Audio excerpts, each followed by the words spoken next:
hecho llegar varias felicitaciones, como dice aquí, dice: queridos compañeros y compañeras, reciban abrazos desde el istmo de oaxaqueño, con mi reconocimiento por su lucha, que también es nuestra. Gracias a su empeño y solidaridad, su experiencia nos ha fortalecido.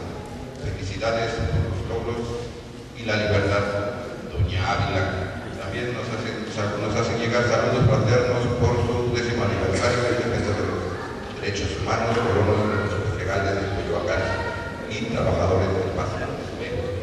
Gracias, compañeros. Bueno, nuestra siguiente participante es Clemencia Correa, también docente del posgrado de Derechos Humanos UACM, especialista en el impacto psicosocial de la represión política, perito de la Corte Interamericana de Derechos Humanos en el caso de Inés Ortega, indígena torturada sexualmente por militares, hechos por el cual el Estado mexicano ha sido sentenciado por su responsabilidad. Clemencia nos hablará sobre el tema de memoria, verdad y justicia. Buenas tardes. Antes de agradecer al Comité Cerezo por esta invitación, y no casual que estemos en este momento 3 del posgrado de Derechos Humanos de la UACM, y con algo también no casual, tenemos algún vínculo con Colombia. Yo creo que por eso también podemos articular un discurso que no lo hemos planeado para decir más o menos posiciones iguales. Antes que todo, quiero compartir algunos supuestos o presupuestos para poder entender qué significa hablar de la justicia, la verdad y la reparación en un Estado terrorista. Quiero decir que además de las características mencionadas en el informe de represión 2009-2010 realizado por el Comité Cerezo, hago la propaganda, creo que es muy importante el informe en un momento estratégico también en Ciudad de México. Ellos plantean algunos elementos fundamentales para la caracterización del Estado terrorista: el control del enemigo interno, la militarización institucional y de la vida cotidiana, la criminalización de la protesta social, un marco jurídico de excepción, la polarización social y el uso del terror. Y también, teniendo en cuenta lo que dice Carlos y Camilo, no lo voy a extender, pero sí quiero hacer algunos énfasis en particular. Para mí, hablar de terrorismo de Estado implica necesariamente, primero, las violaciones de los derechos humanos pasan por intereses económicos y políticos sustentados en la impunidad, en la negación de la justicia, pero en especial en la creación de un marco legal que permita la ejecución de los crímenes sin ningún costo. Segundo, no se puede hablar, como lo decía Carlos y Camilo, pero hago un énfasis solamente para el militarismo en ámbito militar. Hablar hoy día del proyecto paramilitar es recoger la experiencia de Colombia que se está implantando en México. Por ello, hay que hablar de un proyecto paramilitar. No solo la acción militar coordinada por el Estado, sino la estructura económica, política, sustentada en el control de la población. Tercero, para que este esquema sea posible, es necesario involucrar el eje y de la intervención y la población de la población civil. Creo que un aspecto que no podemos soslayar tiene que ver cómo los estados terroristas involucran a la población civil para que esto sea posible, en tareas militares, pero también por el control de las demás personas. Cuarto, no sería posible un Estado terrorista si no hubiera una legitimación de él, a través de los medios de comunicación que masifican y legitiman el discurso del poder institucional. El Estado se construye con base a la mentira, a la manipulación y a la confusión. Por otro lado, agregar que si bien todos hemos hablado del terror, quiero dar énfasis que el terror implica la construcción de una estrategia psicológica. El terror es fundamentalmente una estrategia psicológica y sociológica. Los actos de terror y de represión contra la población implican una estrategia, una intencionalidad para generar un impacto a la persona, a la familia y a la sociedad. Por ello, la apuesta de un Estado terrorista es la destrucción y el control de la esencia de la humanidad. Se construye sobre la base que la sociedad debe olvidar. La apuesta de este Estado terrorista es quebrantar la ideología, las creencias, los ideales. Por ello buscarán siempre romper la solidaridad, los vínculos y las esperanzas. William Schultz, un investigador de sociología, señala que la represión ordinaria y el terrorismo de Estado constituyen un medio económico directo o no de apropiación de riqueza por parte de una minoría dominante, y que las razones por las cuales una élite en el poder decide dar preferencia a determinadas formas de terror sobre otras tiene que ver necesariamente con la psicología política del terrorismo de Estado. No es lo mismo una ejecución extrajudicial que una desaparición forzada. No es lo mismo un asesinato político que un descuartizamiento de personas. No es lo mismo el desplazamiento de una persona a una masacre de 72 migrantes. Las estrategias de terror en el Estado terrorismo están basadas en una intencionalidad psicológica y sociológica. Al respecto, el padre Javier Giraldo, jesuita colombiano, afirmó en Colombia que el miedo se caracteriza por una reacción fisiológica generalizada ante lo desconocido, que todos los seres humanos tenemos. Sin embargo, el terror implica una reacción ya no ante la ambigüedad de lo desconocido, sino ante la amenaza positiva de una violencia que apunta contra la vida y la integridad y la libertad. En el terrorismo de Estado se expresan sentidos que se imponen como normas, una normatividad que va invirtiendo el sentido de la libertad, de la justicia y de la verdad. Podemos tratar de expresar su hondo sentido en las palabras de un poeta colombiano, William Ospina, y creo que es parte también de lo que estamos viviendo hoy día en la sociedad mexicana. Dice este poeta: no digas que tienes sed, porque te darán el paso con tu sangre. No digas que tienes hambre, porque te servirán tus dedos cortados. No digas que tienes sueño, porque te coserán un hilo con tus párpados. No digas que amas a alguien, porque te traerán tu corazón putrefacto. No digas que quieres al mundo, porque multiplicarán los incendios. En el terrorismo de Estado hay un círculo más que vicioso, que envuelve y enreda todas las esferas de la dignidad humana. Terror, destrucción del tejido social y de la conciencia moral. Impunidad, injusticia, mentira y sometimiento.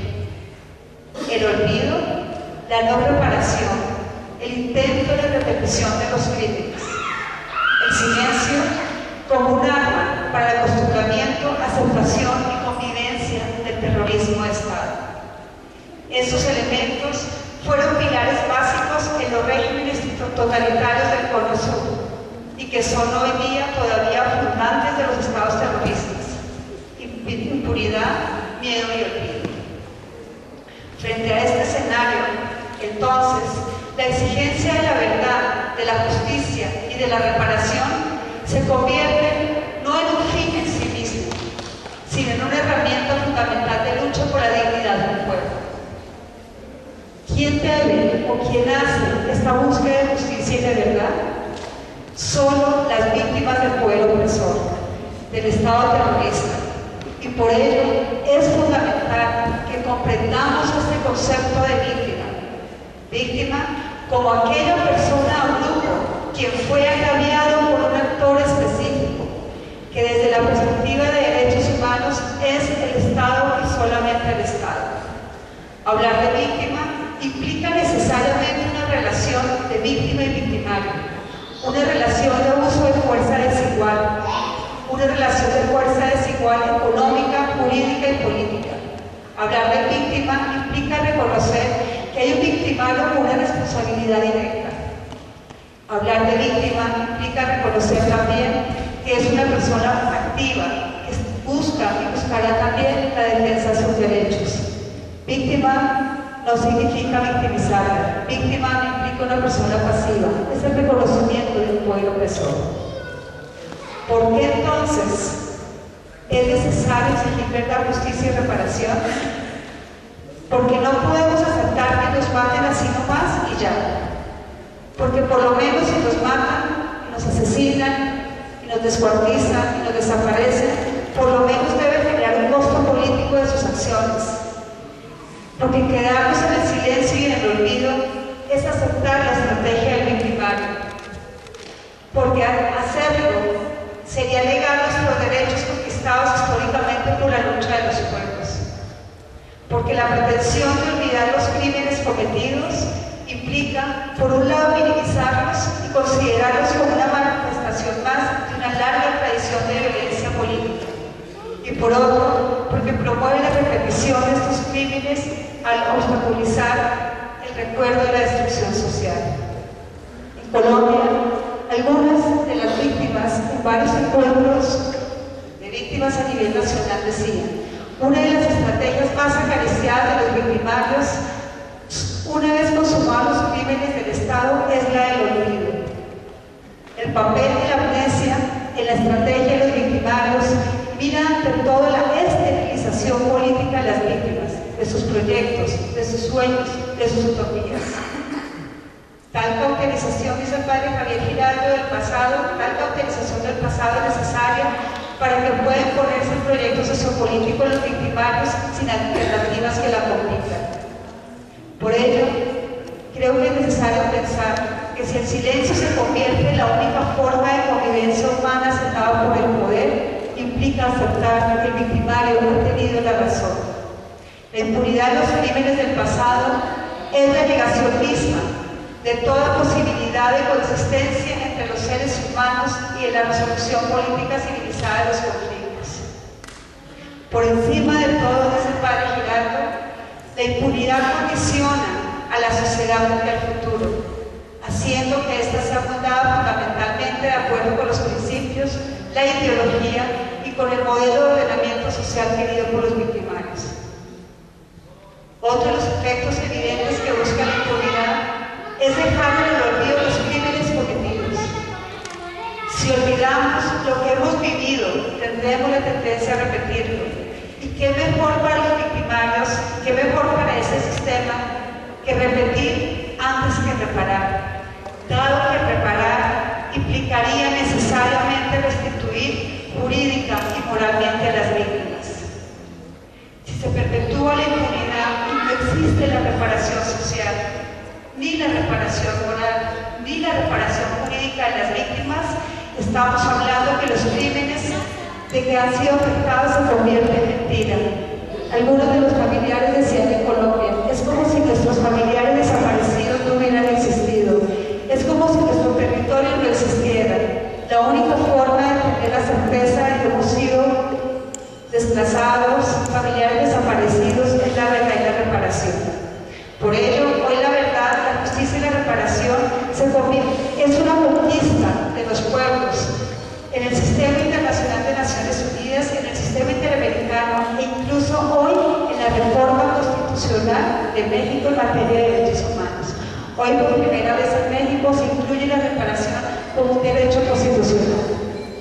Para terminar, diría: ¿qué significa el derecho a la verdad? Rápidamente. Sería básicamente, desde las víctimas, sería la verdad y la memoria histórica para que los hechos de violencia no se repitan. La verdad para establecer el porqué, cuándo y cómo se perpetraron las atrocidades. La verdad para saber quiénes son los máximos responsables de los crímenes y cuál es el origen de las motivaciones económicas, políticas o sociales. La verdad para conocer las fuentes de financiación y modos de actuación de los criminales.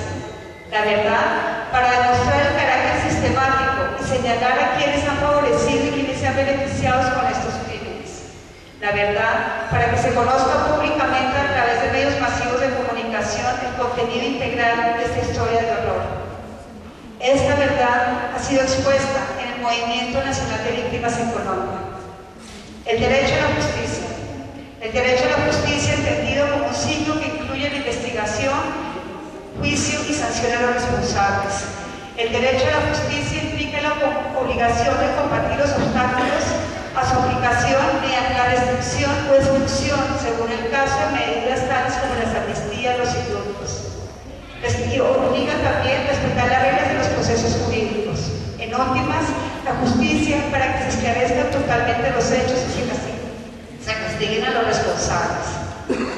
Significa, si no buscamos justicia, significaría que los miembros del Estado que cometieron las violaciones a los derechos humanos sigan siendo parte de este aparato estatal. Por último, la reparación. El campo de la reparación ha sido quizá el más relegado. Se supone que el Estado criminal, quien debe reparar sus crímenes, no está en la disposición de hacerlo, porque entonces, ¿para qué los cometería? Antes, lo más fácil era pagar una suma y callar a sus víctimas. Antes, la forma de reparar era la económica, era dar un precio por las víctimas y por el dolor. Hoy día, a partir de la lucha de organizaciones y movimientos, la reparación se habla integral. La reparación que permita el retorno, la devolución de las tierras a los desplazados y a las familias de los asesinados y desaparecidos. La reparación que entraña la indemnización y el resarcimiento de los daños causados. La reparación que incluye la recuperación de la memoria. La reparación que disponga la búsqueda e identificación de los cadáveres y el esclarecimiento del paradero de los desaparecidos. Hurgar a los mecanismos de la impunidad que los estados han construido a lo largo de la historia permite evidenciar que la formulación y administración de justicia hace parte de una estrategia integral de la política dominante imperial. Decir hoy día que la única manera para poder hacer la búsqueda de la verdad, la justicia y la reparación es necesariamente una tarea de todos. Quiero terminar enumerando 7 aspectos, los cuales he venido sintetizando a partir de la experiencia del trabajo en Colombia y también en México. 7 aspectos que sin ellos no sería posible hacer esta búsqueda por la verdad, la justicia y la reparación. El primero, la organización. Un proceso colectivo de conocimiento y de acción, de introyección de la realidad y socialización de la misma, de apuesta a la búsqueda de la transformación de la opresión. Segundo, implica necesariamente conocer y comprender el daño para exigir su reparación. Si no conocemos el impacto del daño, no sabremos qué exigir ni qué reparar. Tercero,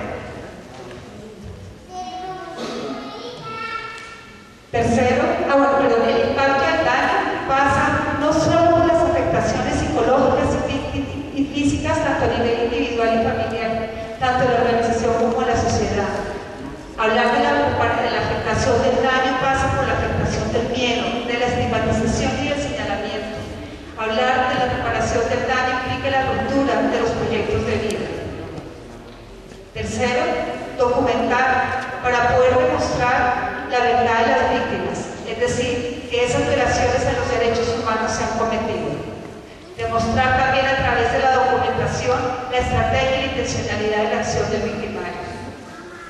Cuarto, la formación de víctimas para contribuir a la transformación de su dolor en esperanza. Aportar a la formación de las víctimas para que sean activas en la búsqueda de sus proyectos e ideales. Aportar a la formación de defensoras y defensores de derechos humanos para que conozcan no solo los derechos e instrumentos jurídicos, sino que tengan herramientas de análisis de la realidad y de afrontamiento a partir de una conciencia política. Quinto, la solidaridad, para apoyar a las víctimas y además compartir el conocimiento y no hacer de él un trofeo del poder.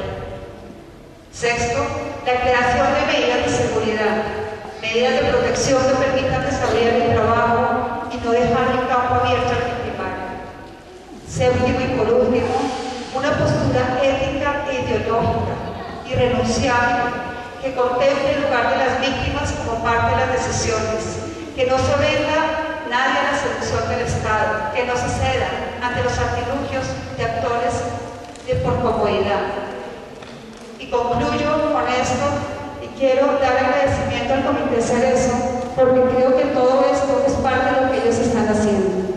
Creo que realmente durante estos 10 años han venido construyendo una serie de herramientas y la han podido socializar. Pienso que el Comité Cerezo es un híbrido entre herramientas que han tomado de los derechos humanos, pero que están fundamentalmente en la base del movimiento social. Creo que lo que ha podido hacer el Comité Cerezo hoy, legitimar una lucha, legitimar la necesidad de poder seguir construyendo desde la base. Y quiero darles gracias hoy públicamente porque fueron para mí un referente político, social y ético de mi llegada de Colombia a México. La posibilidad de encontrar personas como el comité es tener la certeza de que podemos seguir